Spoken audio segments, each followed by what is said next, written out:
there. It's Monday, the 6th day of February 2023, and this is Prime Flash coming to you live from My Media Prime Television. I am Dolly Ngonde, on the anchor. The news starts now as the past weekend has been characterized with a lot of incidents and wonders as we begin in Boya, chief town of the southwest region, to revisit the instant demise of a roadside fuel vendor who was crushed after a trailer in motion pulled him off his t-shirt, as we get details with Emmanuel C, who witnessed the incident.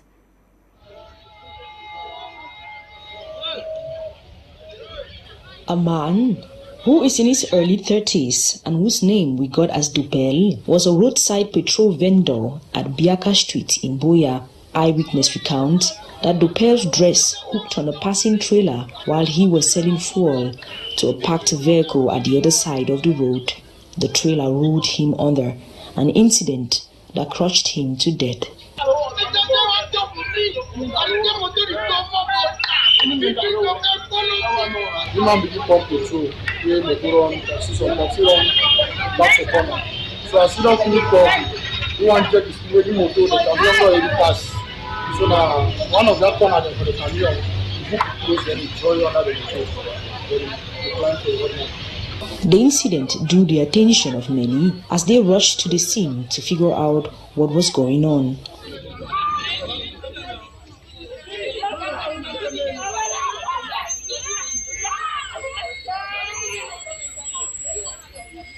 At the time of this report, Dopel is at the Boya Regional Hospital's mortuary while his merchandise was taken back home by his friends. It's a sad one there, and in the same light, at least 3 persons are reported to have died in a ghastly road accident out there in Chang Cliff in the west region of Cameroon. The victims, who are said to be women, were trapped underneath the bus when it caught fire. According to reports, they were being transported by the Mangwa Boy Travel Agency when the tragedy occurred. And coming back to the littoral region here in Douala, similarly, the LTM television and the RTM radio headquarters also caught flames this weekend here in Douala, the Bali neighborhood. Meantime, the exact cause of the fire incident has not been declared, although sources say the material damage is quite huge so far. And in more news, enormous material loss has also been incurred in a Douala-based pharmaceutical company known as Africure following a fire incident which broke out at the company's recently here in Douala. According to local reports from the scene, the fire is suspected to have been caused by the chemical explosion, as it also took about 2 hours upon the arrival of the firefighting fighters to get there on the scene. You're welcome back, and this is Prime Flash coming to you live from My Media Prime Television. I'm Dolly Ngonde.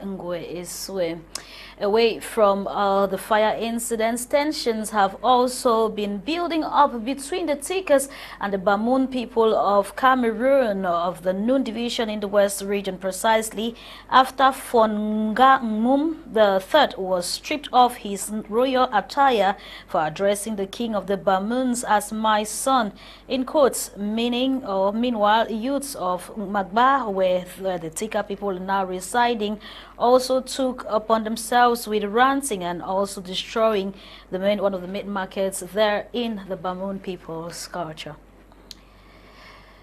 We now call your attention to take a look at exactly how it went down there in Bamoun.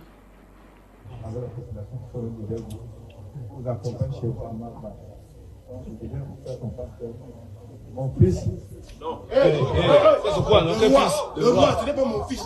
Le roi, c'est ton père. Qui appelle qui le fils?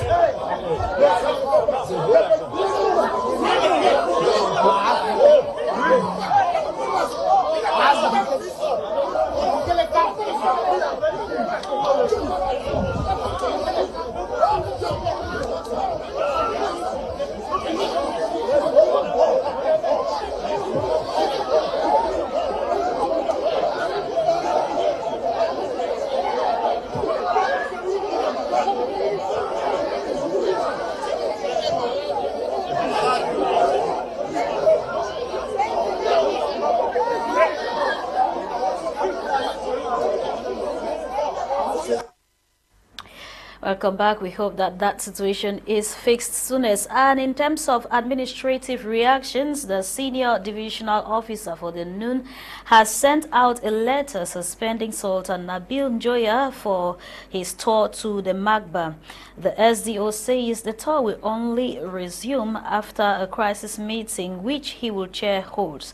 Meantime, the humiliation on the Tika community has sparked nationwide outrage, with many claiming the chief was not wrong culturally and historically speaking.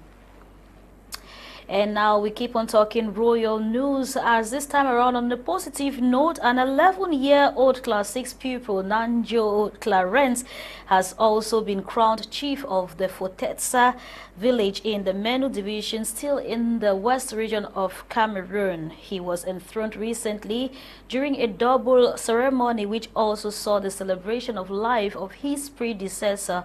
Details with Eileen Sama in the report right ahead. It was during the celebration of the life of former Fon of Fotetsa, late Juatsa II Pierre Mariveux, that a successor was enthroned. 11-year-old Nanjo Clarence is the new chief of Fotetsa, a village in the Menua division, west region of Cameroon. The event, which took place at the esplanade of the Royal Palace of Fotetsa, was rich in color and cultural manifestation.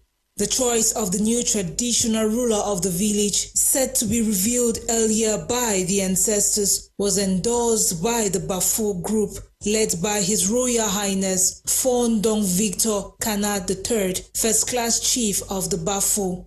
The presentation of a child as chief amazed many, while others were very dissatisfied. The new chief, His Royal Majesty Nanjo Clarence, is a Class 6 pupil and will officially assume duty as traditional ruler of Fotetsa when he attains maturity. Nonetheless, he will henceforth be groomed by wisdom and strength by his royal comrades, ushering him into the official coronation. Note that he replaces his late father, who was the former chief and died at the age of 77 after 30 years as king. His father ruled from November 24, 1992 to November 24, 2022. Nonetheless, Fotetsa is a group of villages administratively classified as a second-class chiefdom of Nchang West region of Cameroon. The ceremony was attended amongst others by the senior divisional officer of Menua, Itoy Peter, a host of traditional rulers, and the villagers who turned out massively.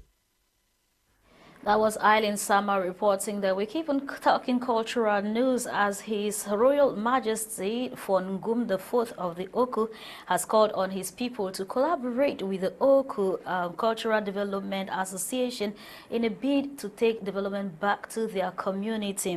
Accompanied by some dignitaries such as the former Prime Minister Philemon Yang in Yaoundé, the call was made, as we get details in the report done for us by Bo Elvis, reporting from that part of the country. The Supreme Ruler of Okulan, His Royal Majesty Fongum IV, came with a message of hope to his people in the nation's capital, Yaoundé. In a keynote address, the Fon called on all sons and daughters to give the Oku Cultural and Development Association the necessary collaboration needed to achieve its objectives. The forum is for everyone. The palace is open to receive everybody, no matter their political and social affiliations. Suggestions were made for the Constitution to be amended so that it can meet the present realities by making it possible for the General Assembly to hold out of Oku, more inclusion of women and youth wings, mandatory registration of Oku community, census of the Oku population, among others. The main thing is there are many internally displaced persons who have escaped the crisis in the Northwest.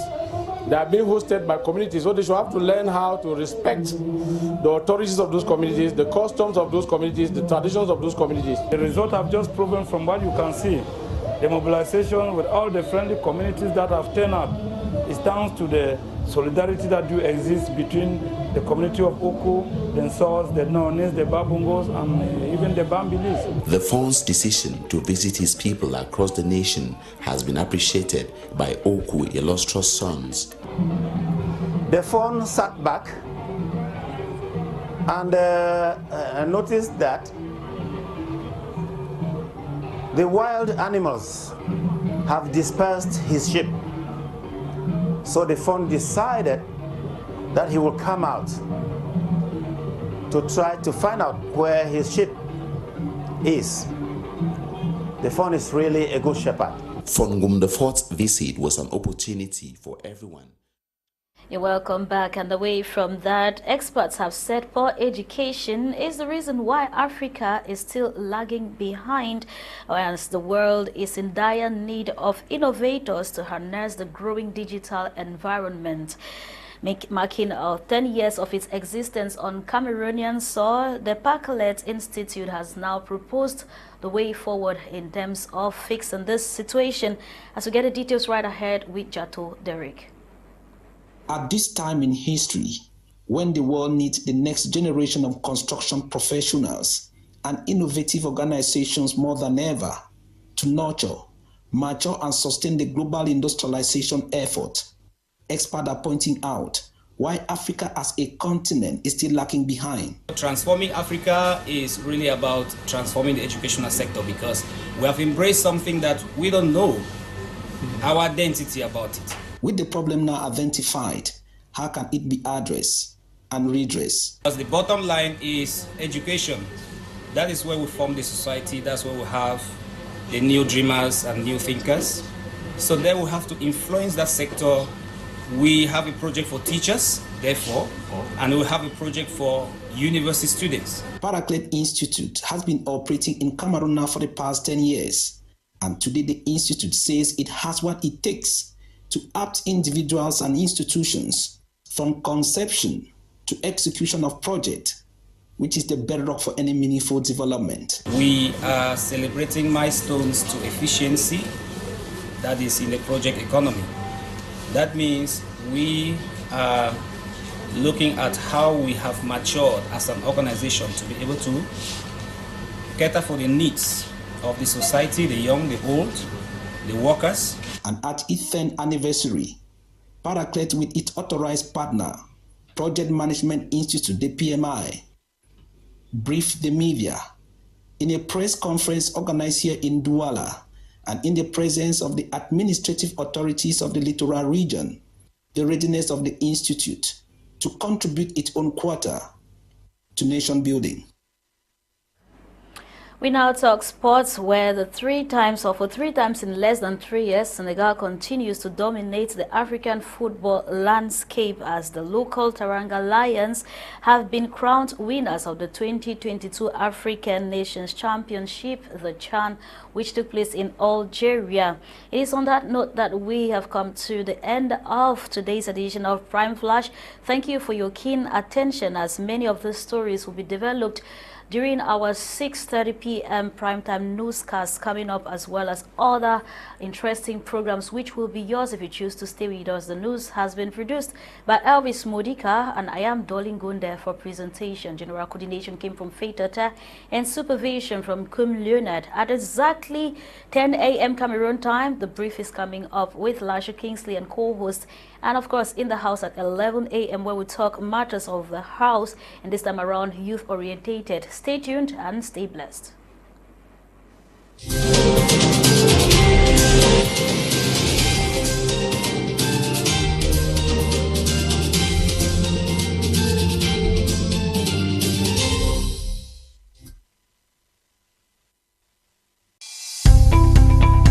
Welcome to a new world of TV broadcasting.